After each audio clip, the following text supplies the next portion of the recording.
Hey guys, it's Morgan. This is my project. I'm sure you're shocked to see that it's about Thoreau, but let's go ahead and get into it. So I kind of called it Henry David Thoreau, a brother, a teacher, a carpenter, an activist, and a botanist. And you'll get that as I go through my artifacts and that kind of thing. But we'll start with my Dear Reader letter. So the reason I chose Thoreau, I've liked his writing for a long time. I first read him in high school and I liked Thoreau as much as a high schooler can, I think. So not like total fangirl levels or anything, but I just always connected with his relationship with nature and just kind of being able to connect with that. I always in high school would like just go out to the woods and I just get this sense of calm. So I've always just kind of connected with that. And then the past 2 semesters I've had Dr. Watson and he's obviously the biggest Thoreau fan ever, which has just kind of made me love Thoreau even more. But for this, I wanted to learn more about who he was as a person and not just a writer. So that was pretty much my big goal coming into this. I've learned last semester a lot for my research paper then. I did a lot of research into his activism and that kind of thing, but I still didn't know like what's his family like? What was Thoreau like as a kid? What was he like as a teacher? What did he do for fun? That kind of thing.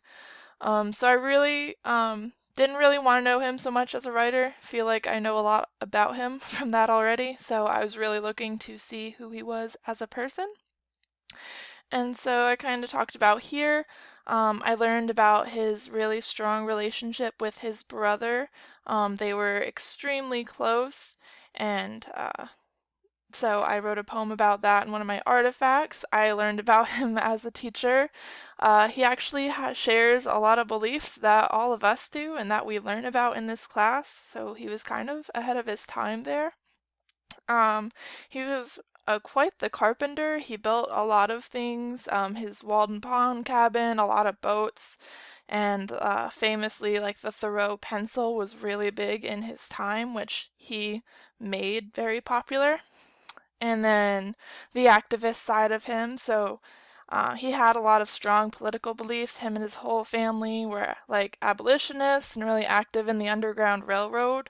And he had other beliefs too, like against farmers and how they didn't treat nature respectfully from greed. And, he wasn't all about this industrialization stuff. So and then finally, I remember reading this thing a while ago about Thoreau as a kid walking around with like this giant book full of like, pressed plants. So I learned that he was like basically a botanist. In his journals, he has really detailed descriptions of flowers and all different kinds of plants. I think there's over 600 in his like journals that he wrote about, but he actually had a collection of over like 1,000 pressed plants that he donated to a museum after. Um, yeah. So those are the major things I'll get into more detail about in my artifacts that I learned about him. But my hope for you guys looking through this is that you'll get to see sides to Thoreau that you haven't before. I know a lot of people think he's just like this hypocritical guy whose mom did his laundry, which I think is like a dumb opinion because I think if you really read his work, you can see he's very authentic and relatable, and hopefully these artifacts will help you guys relate to him a bit more, get to know him better. So, my first artifact is about his brother. I wrote a poem. I'll just go ahead and read it. I called it Brotherhood. The joy of building boats together, and the jubilance of sailing up the Merrimack River, the tension of proposing to Ellen Sewell, and the sadness when she rejected us both, the pride of opening Concord Academy, and the wonder of our students learning in the woods, the sharp sting of a razor blade that cut you, and the painful spasms of your jaw, I felt them too. The hopelessness I felt as you died in my arms, and the months of despair that followed. So this is a poem about Thoreau's brother John. As I mentioned before, they were really close. And all the things I mentioned there, they built boats together, they opened the school together. They did propose to the same woman, and her father didn't approve, so neither of them got to marry her. She chose Henry, though. John proposed first, and then she realized she actually had feelings for Henry. It was a whole thing.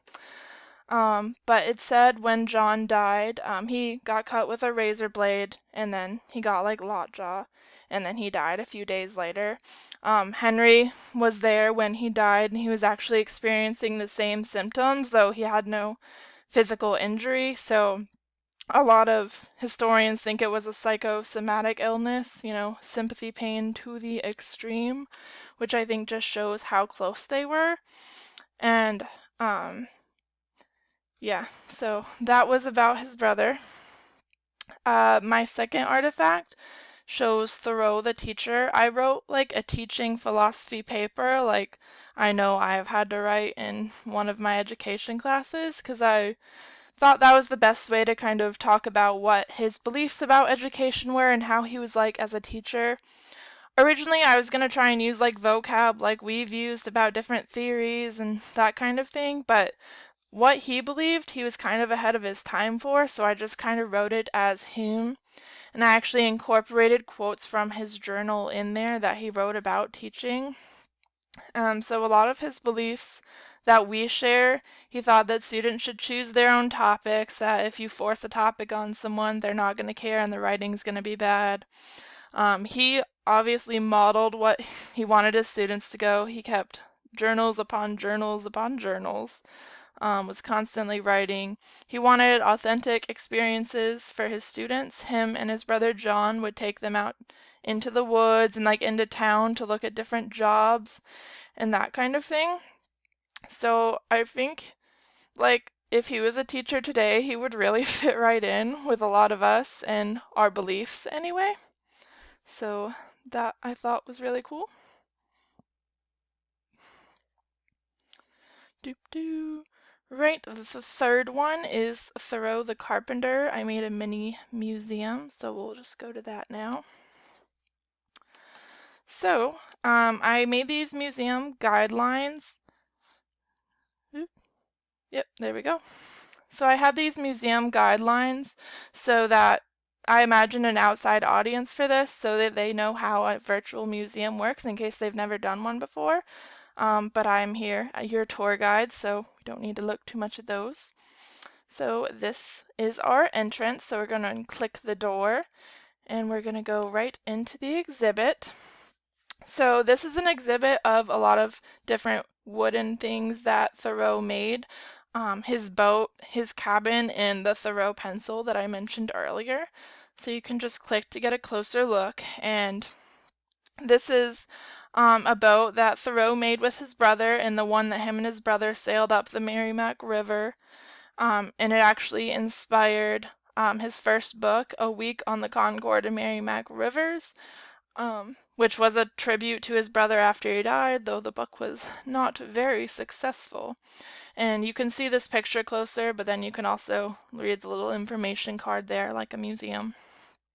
And here is his Walden Pond cabin, which I learned he made himself, which I never knew before, so that was really cool. He reused a lot of materials for it. He really tried to do pretty much everything himself. He had a little help transporting materials there from like one person and an ox, but other than that, he pretty much did this all himself, which is really cool. And then the Thoreau pencil. So when he reluctantly went to work at his dad's pencil making company, he discovered this method, and it's kind of debated whether he read about what France and Germany pencil making were doing or if he didn't know, because he did go to college, so he might have seen that, he might not have. But either way, it was similar to what they were doing. And so he reinvented this pencil making process in America, and the Thoreau pencil actually became one of the best pencils in America.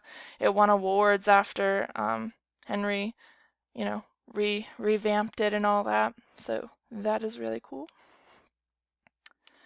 All right, and so now it is time to exit our museum, but first the gift shop, where you can find a replica of Thoreau's boat, or you can purchase a Thoreau pillow for only $24.99. And now we are ready to go. So Yes, that is Thoreau the Carpenter for you. And next I have Thoreau the Activist. So I made protest signs for this because I imagined he'd be pretty active politically if he were still here today. But Justice for John Brown is referencing there's Captain John Brown who was arrested um, uh, for attacking this place because he was an abolitionist, John Brown and Thoreau. So after he was arrested, he was sentenced to death, and Thoreau wrote and spoke a speech, a plea for Captain John Brown. And after John Brown died, he spoke on that and like really tried to make him like this martyr for people because he didn't want him to die in vain. He had really tried to stop that as much as he could.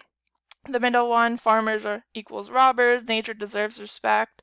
It's a direct quote, not that exactly, but he does call farmers robbers in Walden because they disrespect nature. They're taking advantage of it. They're greedy. They don't treat it with the sacred relationship that Thoreau sees nature as. So he doesn't like this commercialism and this greed and what's becoming of that, so he probably would not be super happy today. And the last one, I won't pay for slavery, no Mexican-American war. He did not pay his taxes for like a few years and he went to jail for a night. Then someone bailed it out and then he was mad that someone bailed him out. He's like, I was ready to sit in here. But he didn't want to support that war because that supported slavery because the logic was if they won the war, the territory that they won would become slave states and he was an abolitionist. So that is what that sign's about. And then finally, I wrote an open letter from a botanist to Thoreau. So as I mentioned in the beginning, he documented like the nature around him very thoroughly, and it's actually allowed botanists and scientists to study climate change in Concord because it hasn't been as affected by deforestation and pollution and stuff like that. So they have this really detailed record to compare things to and see how nature has changed, like the temperature, which plants are still abundant, and that kind of thing. So I thought this would be a good format to do that because I know that's not really well known about Thoreau. And that is my project, folks. So hope you learned something new about Thoreau, something cool. Maybe you know, something that you never knew before. Because I learned a lot of things I never knew before. So hope you had a good time. See you guys.